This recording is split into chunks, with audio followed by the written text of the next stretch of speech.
Hi, this is Sean Henricksen here at the Sean Henricksen Law Firm, where we help good people like you avoid the devastating consequences of criminal charges. Today, we're going to talk a little bit about pretrial diversion and how that affects family law cases. Before we get to that, we do have a free download for you. It's 5 things you should be doing right now if you've been arrested. If you click down in the notes below, we've got a link there and we'll send that right out to you. So what is pretrial diversion? Pretrial diversion is essentially a program that's kind of like a get out of jail free card. Essentially, even if the state has a strong case against you, they can show that you're guilty of whatever you're being charged of. If you're accepted into a pretrial diversion program, you do whatever is required of the program. So usually that may be taking some classes, paying some fines, and doing some community service, and staying out of trouble for a little bit.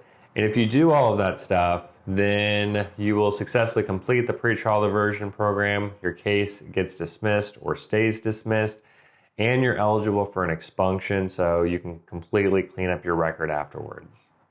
Here in Bexar County, they are starting to allow pretrial diversion on certain family violence cases.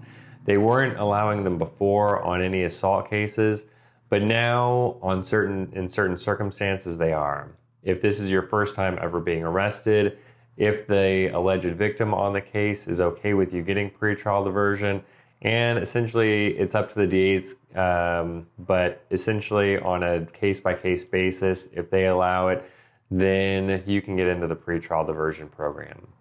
The program mainly consists of doing some family violence classes, doing some community service, and paying some fees, and I think donating some money to the battered women's shelter. And I think it's about 6 to 9 months long on misdemeanor cases. They don't allow it on felony cases, but that's what it consists of in misdemeanor cases. The pretrial diversion program will require that you perform certain things. Here on a misdemeanor family violence case, that's going to include family violence classes, performing some community service, and paying some money, as well as obviously staying out of trouble for a little bit. One of the main benefits to pretrial diversion on a family violence case is that you can get your record cleaned up after you complete it. In most cases, if you're going to accept a plea on a family violence case, or if you take your case to trial and lose at trial, that family violence charge is going to be on your criminal record for the rest of your life. Anytime anybody ever does a background check on you, it's going to show up. Pretrial diversion is one way that lets you get an expunction, which essentially is the best way to clean up your record on a criminal case.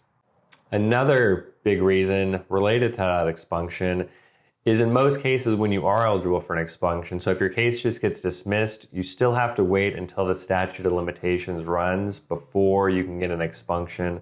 But on a pretrial diversion, as soon as you complete that program, you're eligible to get an expunction. So you don't have to wait 2 years like you would in most cases. The other main benefit is it's a way to get your case resolved quicker. In a lot of cases, dismissals take longer to get. You may have to push your case to trial, and it could be several months or even more than a year before your case ultimately gets dismissed. If this is something that you don't want to drag on and you don't mind doing, taking some classes and doing some community service, this is a way you may be able to get a good resolution sooner than if you were to wait for a dismissal. The only real downside to taking a pretrial diversion is that there are going to be things that you have to do. You're going to have to pay those fines, take those classes, and do some community service.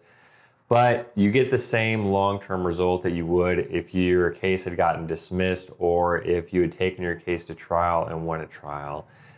If you don't mind doing a little bit of work and you want your case resolved in a good way sooner rather than later, then pretrial diversion may be a good way for you to do that.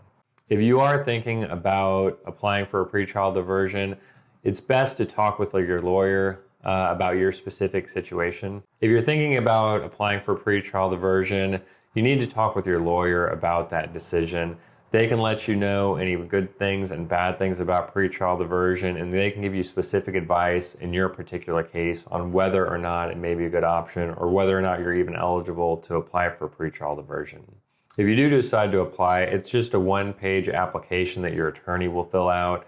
They will submit it to the district attorney's office, and they'll let you know whether or not you were accepted into the program. In the past, the district attorney's office required letters of recommendation, application fees, and proof of employment, but they don't require any of that anymore. If you have any questions about pretrial diversion or family violence cases, or if you're being charged with a crime here in San Antonio, feel free to give me a call at 210-942-4997, or you can click on the link down below and schedule a free consultation. I'd be happy to answer any questions you have or discuss your case with you. Have a great day.